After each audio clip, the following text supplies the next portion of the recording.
Hello, this is Derrick Broze with the Conscious Resistance Network, and today I'm bringing you part 4 in our series on the book, The Four Agreements. We've already done the first chapter, Domestication and the Dream of the Planet. We've done the first agreement, Be Impeccable with Your Word. We did the second agreement, Do Not Take Things Personal.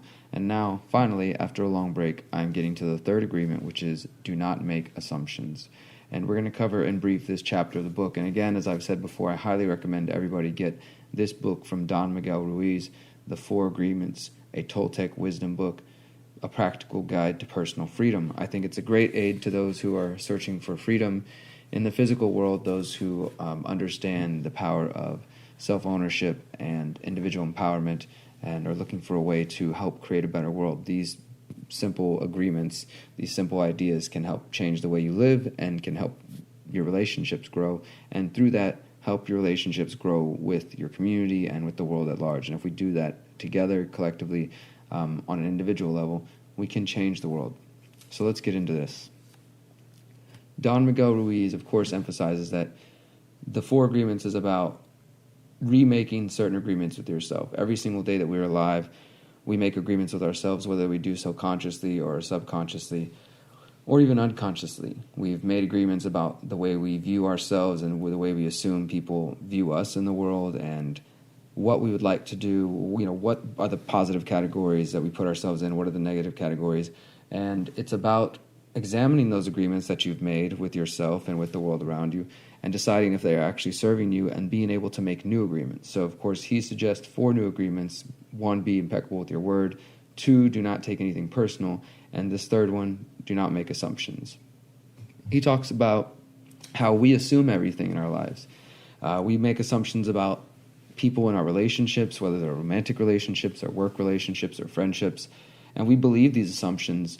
We assume that others also they know what we are doing and what we're thinking. We assume that others know what we are thinking, and when they don't respond accordingly to our beliefs and our needs that we necessarily haven't communicated, that we blame them, we react, and we respond. He says that assumptions will always lead to drama, to conflict in our lives, and that most of the sadness in the world that we could look at is rooted in assumptions. And as well, in the past chapters where he talks about being impeccable with your word, he talks about how our words are like magic and they can be either healing or they can be poison, and that our assumptions, going on assumptions without communicating and being willing to speak up for ourselves, it creates emotional poison, and we pass this poison around through our assumptions, especially when those assumptions are repeated and passed along through gossip. Gossiping about assumptions, he says, gossip is communication in the dream of hell. This is how we transfer poison. And that is, if you go back to the first video I did on the first chapters in the book, Domestication and the Dream of the Planet, he talks about how we are all living in a mitote, or a dream state, and we can either create the dream of hell or we can create a dream of heaven on earth, and it all depends on the way we live in our interpersonal relationships.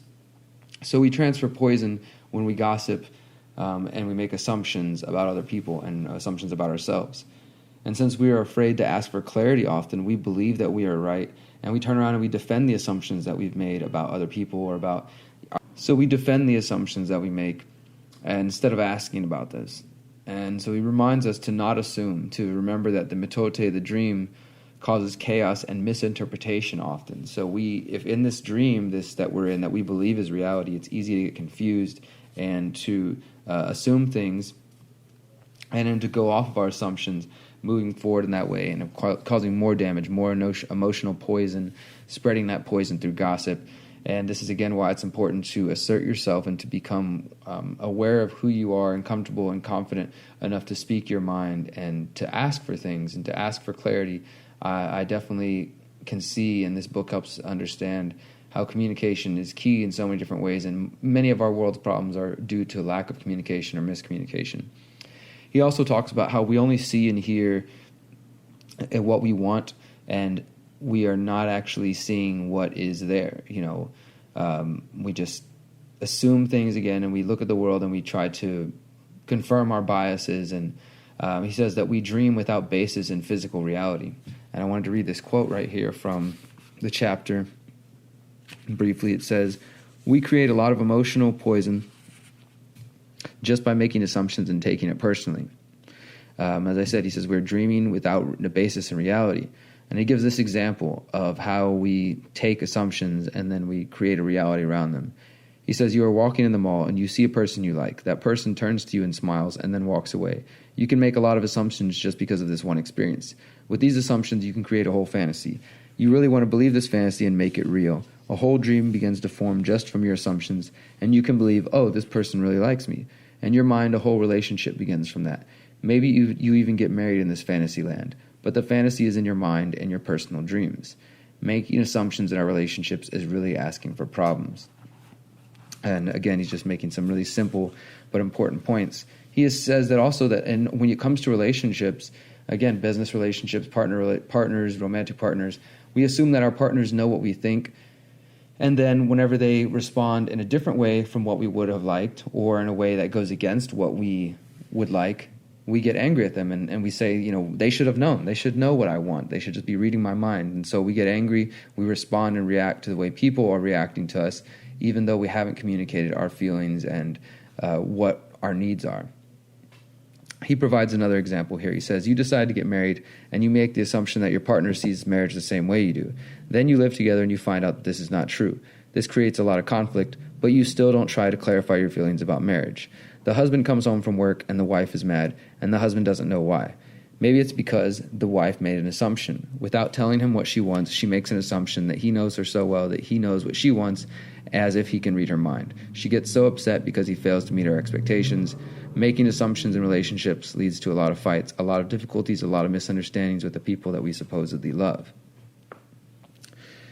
And now he also talks about how our minds have the need to justify all kinds of things for safety. Our minds don't like to have space that is just empty or uncertain. We need to feel like we understand the world and we've got everything figured out. So our mind will try to fill that space with answers, even if we don't know the answers. And this is where the assumptions can come in as well.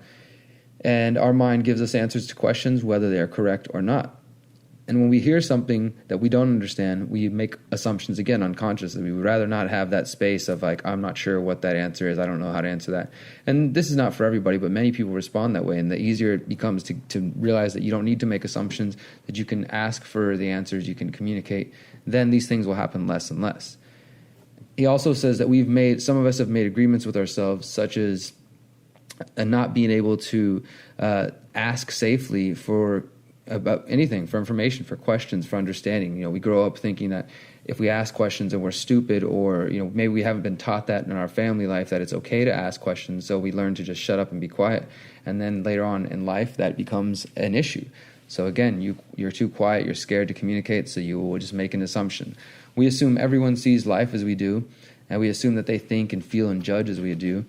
And a huge assumption that everyone is the same. And we may make the assumptions about ourselves, and this creates inner conflict as well. So we're making assumptions about how we think we should act in the world, and if we don't act accordingly, then we get angry at ourselves, we take it out on ourselves. We make assumptions about being able to change people whenever we come into new relationships, and then that causes hurt and pain in ourselves and in the other person, because we are trying to change somebody. We're assuming that we can do something, assuming that they'll change, assuming that they'll be this way or that way, not seeing them for what they are. And what he says as well is that that's not really loving someone. Really loving somebody is accepting them, being who you are, being clear about what you want, and not presenting a false image of yourself to the world and to other people. And he says when you stop making assumptions, your life will change. And I think that's true. Ask questions, communicate, have courage, and find your voice to ask for clarity. Without assumptions, our word becomes impeccable. Back to the first agreement, because it's easier to communicate more clearly without making assumptions about what somebody's thinking, what you feel about them. You just have crystal clear communication and honesty, and there's no need for miscommunication. The word becomes impeccable. Then it's easier to follow up with not taking things personal, because you're hearing somebody for what they're actually saying, and they're hearing you for what you're saying, and neither of you are making assumptions. So this all comes back to the idea of your word being magic, using your word for creation, for giving, for sharing, and for loving, rather than as poison and destruction. So for creation, giving, sharing, and loving. And then, of course, this leads to the fourth agreement, which we will cover in a video very soon, which is always do your best. If you haven't listened to the other 3 videos before this. I do recommend that. And, of course, I recommend you read the book yourself and get your own understanding and feel for it. It's a great book, great piece of information, small, simple to read, but I think it's one of those that has a lot of clarity to offer for those who want it. Look it up, see how it can relate to your struggle and your fight for freedom in this physical world. Thank you guys for listening. Please subscribe and follow us on Facebook, on YouTube, and you can support me on patreon.com/Derrick Broze. Remember, you are powerful, you are beautiful, you are free. Peace.